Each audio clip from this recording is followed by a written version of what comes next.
gaji kalau naik sekalipun tak mampu nak tampung dengan sekolah anak yang bayarannya tinggi sekarang ni, untuk rumah pengasuh dengan barangan asas yang harga meningkat-ningkat. Ini semua berpunca daripada apa? Berpunca pada harga barang. Bila barang semua naik, semua akan ada peningkatan. Jangan cakaplah yuran sekolah anak ke, pembelanjaan harian ke, bayar sewa rumah. Semua ni kehidupan manusia ni senang je saya bagi tahu. Bila sebuah keluarga tu, apa yang harus ditanggung adalah komitmen. Yang pertama, kalau dia sewa rumah, dia kena bayar sewa rumah. Kalau dia beli rumah, dia kena bayar rumah yang di installment bank lah. Itu nombor satu, rumah. Yang kedua adalah kenderaan. Sama ada dia pakai kereta atau motor, ni tetap kenderaan. Kalau mesti dah rata-rata tak payahlah cakap kalau tak mampu beli, pakailah motor. Habis kalau dah kehidupan seharian ni memang perlukan kereta dengan kehidupannya, dengan anaknya, mestilah pakai kereta je, kereta. Jadi apa lagi? Bayaran elektrik, bayaran bil air.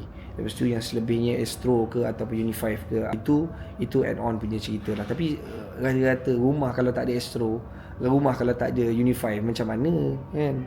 Dan tentu itu dah jadi macam kewajipan lah. Kalau tak nak tengok berita kat mana? Kalau tak ada Uni5, macam mana nak gunakan internet? Sekadar kawal harga barang tak cukup. Maaf lah KK, saya rapat lah juga dengan KPDN HCP, saya rapat. Tapi kawal saja tak cukup. Kita kena fikir macam mana biro ekonomi diwujudkan untuk menjadi kompetitor. Bila ada kompetitor, kita boleh bagi arahan. Kalau ini duduk di bawah kerajaan boleh bagi arahan kepada dia. Okey, kau kena bagi harga barang macam ni saja.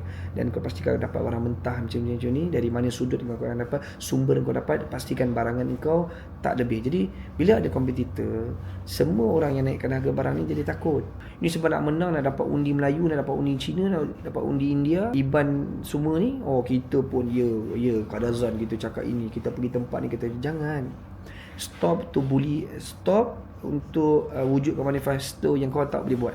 Jangan bagi satu tawaran ataupun bagi satu impian. Tawaran impian ni orang rasa happy je. Tak guna kita buat macam tu.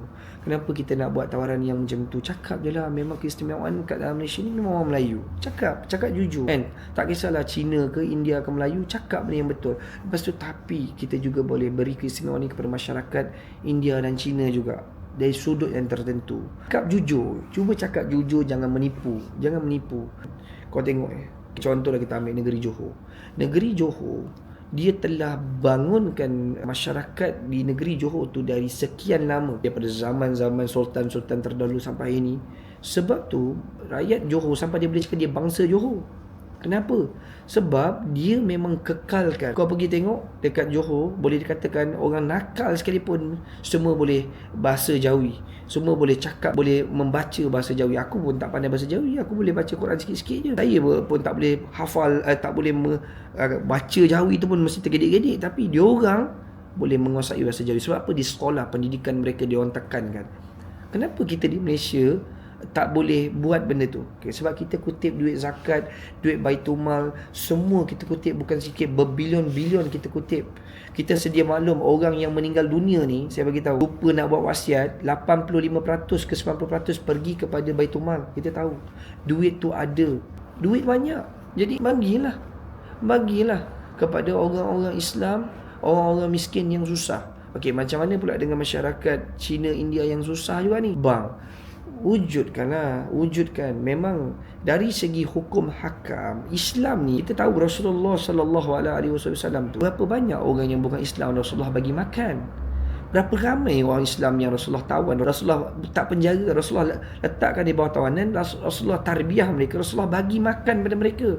Jadi itu bukan hasil daripada duit Baitulmal ke? Itu bukan daripada hasil duit daripada orang Islam ke?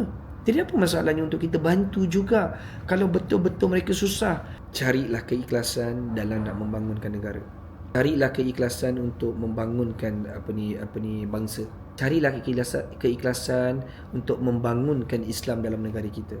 Carilah keikhlasan untuk membangunkan ekonomi dalam negara kita. Yang paling penting, carilah keikhlasan untuk menjadi seorang pemimpin yang prihatin kepada semua masyarakat, khusus orang Islam dan non-Muslim juga. Tunjukkan bahawa kita pemimpin Islam yang baik, pemimpin Islam yang adil, pemimpin Islam yang betul-betul nak membantu. Dan saya juga nak ingatkan kepada masyarakat di luar sana, korang semua jangan tak pergi mengundi.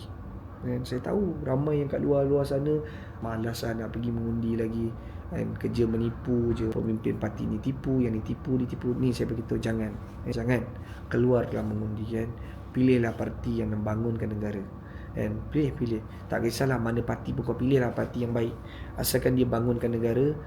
Yang paling penting bukan bangunkan negara, bantu orang-orang miskin dalam negara kita. Jadi apa yang saya boleh rumuskan pada hari ini, daripada semua, kita jadilah pemimpin yang sentiasa mencari keikhlasan dalam membangunkan negara Malaysia ini, khusus kepada orang miskin dahulu.